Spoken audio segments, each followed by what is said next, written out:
O Weber pergunta: a percepção da presença total se faz por meio dessa abertura para a alma universal? Não só dela. Tá certo? Tem uma série de condições intelectuais que você tem que preencher para isso.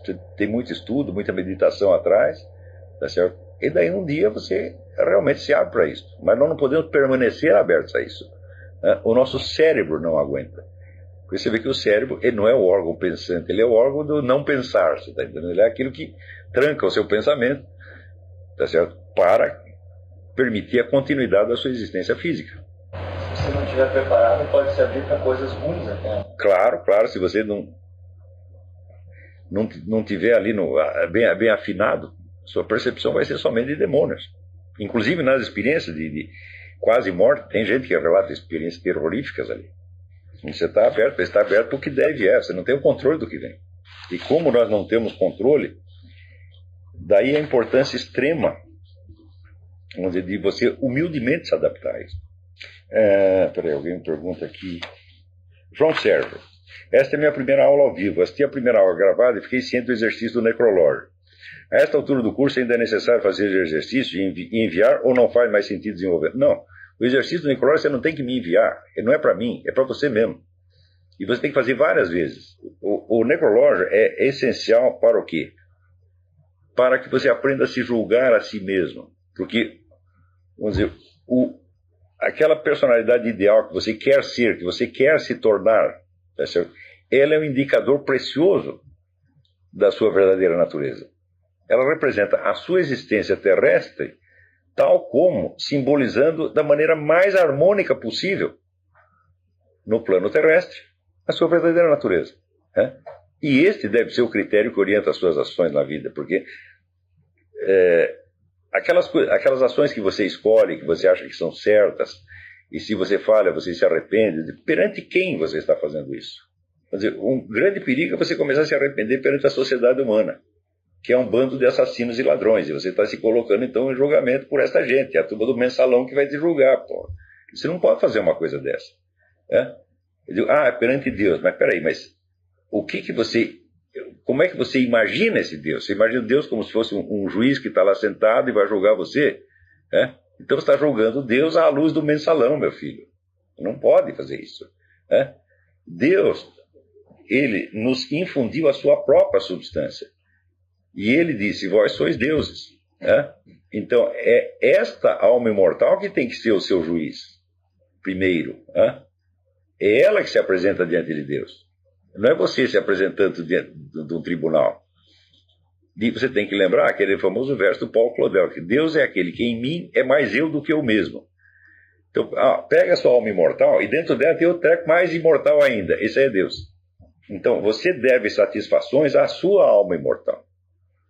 Como você não pode apreender logo de vez, você a apreende idealmente, através da imagem da pessoa que você pretende ser. E daí você tem um critério para você se julgar a si mesmo. Daí, a opinião dos outros, olha, você não liga mais. Porque tem dentro de você uma instância mais exigente, ao mesmo tempo mais exigente e mais compreensiva para te julgar. Daí você tem um critério para você se orientar na vida. Esta imagem que você vai fazer, ela será necessariamente imperfeita e você terá que corrigi-la muitas vezes ao longo da vida. É para isso que serve o exercício do necrológio. Sim, era uma forma. Porque alguém está perguntando aqui se a minha apostila, o Abandono dos Ideais, complementa o negócio do necrológio. Sim, aquilo foi uma versão primeira e meio tosca do exercício do necrológio. Pergunta: há uns 5 anos, é uma história aqui. Há uns 5 anos, um amigo muito querido ia fazer uma cirurgia de câncer e ele estava preocupado porque ele já não era mais tão jovem. Ele me contou qual seria a data e a provável hora, e nesse dia e horário me encolhi para rezar, para que tudo corresse bem. Nisso eu adormeci, e pouco depois eu vi numa sala deitado numa cama dormindo tranquilamente. Apertei a sua mão como para oferecer-lhe apoio. Na semana seguinte, quando ele já estava em casa, enviei um e-mail relatando a minha experiência e ele confirmou tudo o que eu disse, tais como a cor da sala, dos lençóis, como ele estava deitado, o que havia no quarto, até o cheiro do ambiente eu senti, foi tudo confirmado por ele nos mínimos detalhes. Tá aí, Graça, você, agora depois dessa, você não pode mais dizer que você é o seu corpo. Agora não tem mais jeito. Você está entendendo? Agora, quantas vezes você pode esquecer isso ou raciocinar como se isso não tivesse acontecido? Presta atenção, porque você ter a experiência é só o começo. Não é isso? Depois você precisa absorver essa experiência. Absorvendo o quê? No seu cérebro material, coitado do seu cérebro, né? Na medida em que você se conscientiza da sua existência de alma imortal, imaterial, superior espaço e tempo e tal, bom, você vai orientando sua vida de outra maneira. Mas ninguém consegue ter essa consciência permanentemente, mesmo que você medite o tempo todo. Né? Mesmo aquele pessoal que estava lá com o Hugo de São Vítor, ele também tinha que ficar todo dia lembrando aquilo. Quer dizer, daí é o sentido, vamos dizer, da leitura, da meditação, etc, etc. Sim, o exercício que eu passei com o texto do Lavelle, tá certo? Em que ele fala dos momentos em que a sua vida parece se coerir, quer dizer, tudo começa a fazer sentido. Tá bom, no dia seguinte você pode esquecer isso aí e continuar agindo por outros critérios. Mas é importante, como diz ele, recuperar. Recuperar até que você se identifique mesmo, vamos dizer, com a sua figura ideal, que por sua vez representa a sua alma imortal. Porque que todo o nosso conhecimento que nós obtemos no mundo terrestre é muito indireto, é muito longínquo e se perde fácil. Então, quando se perde, bom, tudo aquilo que foi revelado às gerações passadas, de tudo aquilo que foi revelado às gerações passadas, uma parte se incorporou em doutrinas e normas da religião. Mas o que nós temos que fazer com essa doutrina e normas? Seguir a risca? Falar, não, temos que entender e revivificar aquilo, para que possamos seguir com o verdadeiro coração e não como se fosse uma camisa de força. Que senão aquilo mesmo se torna mais um motivo de alienação. Quer dizer, o negócio não é assim, seguir materialmente pelo lado externo. Não, é meditar, pensar. Entendeu? Quando você lê a Bíblia, lê 500 vezes o que isso quer dizer, o que isso quer dizer. Entendeu? Deus não está dizendo que você entenda tudo, e que você saiba tudo, e nem que você faça tudo perfeitinho. Lembra que no Antigo Testamento, várias pessoas foram consideradas perfeitas por Deus, não obstante todos os pecados que elas tinham feito. Davi e Salomão são os mais óbvios, a própria Abraão. Agora, o que eles faziam? Eles pensavam nisso o tempo todo. Eles queriam saber. Queriam saber para poder ser, mesmo sabendo que iam falhar 1000 vezes. Porque eles sabiam que mais de menos iam morrer, e daí aquela coisa toda ia se abrir para eles. Eles não estavam a fim de levar um susto naquela hora, né? Quer dizer, preparar-se para a morte. É isso que eles estavam fazendo.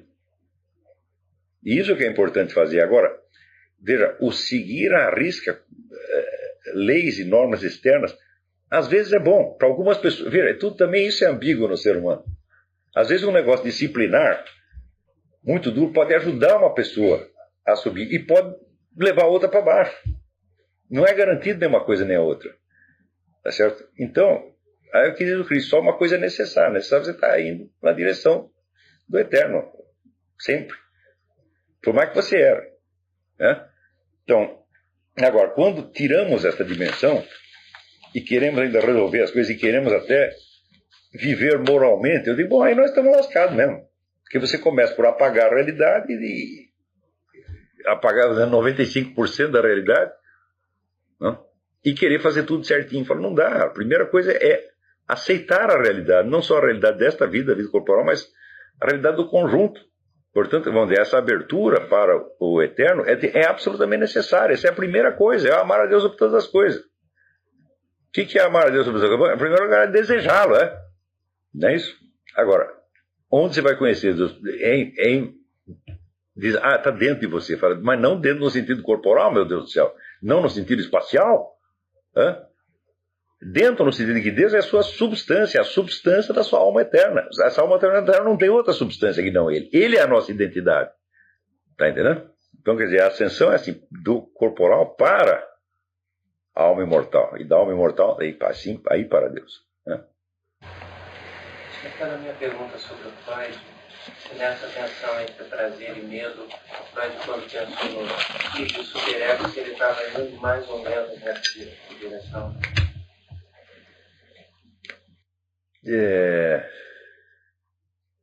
Quando ele fala, vamos dizer, do princípio de prazer, o princípio da realidade, eu acho que ele começou errado, porque não existe princípio do prazer. O que existe é a realidade, e a realidade é medo e angústia. O prazer é apenas um alívio. Não existe um prazer substantivo. Seu prazer é um estado que você experimenta quando você fez alguma coisa e ela deu certo. inclusive as relações sexuais, né? Agora, você conhece alguma relação sexual que o sujeito não tenha medo de falhar? Porque na hora que ele vai buscar o alívio, ele já entra ali angustiado, né? E daí quando a coisa deu certo, ele acha ótimo, né? Não é isso? Então, agora, quanto ao id e superego, bom, algo da estrutura da realidade ele viu, né? Quer dizer, que existem elementos que são, por assim dizer, tônicos, né? Que vêm de baixo, certo? E tem uma outra exigência que vem por cima, mas ele não pode esquecer que essas duas são materiais. E essas duas uma vem da natureza física, outra vem da sociedade humana. Portanto, você está totalmente fora do mundo da espiritualidade. E eu acho que se você não tem a visão da alma imortal, você está condenado a ficar aí entre o id e né, um id que te exige certas coisas e um ego que te proíbe essas mesmas coisas. Mas isso aí são problemas freudianos. E eu acho que só tem um determinado tipo de pessoa que tem problemas freudianos. Mas são pessoas que já se fecharam, né, no mundo material e cultural, e não tem mais nada para eles. Então, toda a obra do Freud, vamos dizer, é uma especulação em torno de fatores meramente terrestres. Não acredito que ele jamais pudesse ter ido além disso. O que não quer dizer que essas coisas que ele diz não existem. Existem. Para certas pessoas, a vida é isso. É uma briga entre o id e o superego, e o ego tentando se arrumar ali no meio. Agora, quando você imagina um sujeito cristão, cuja estrutura de vida seja a do Freud, id, ego e superego, é horrível.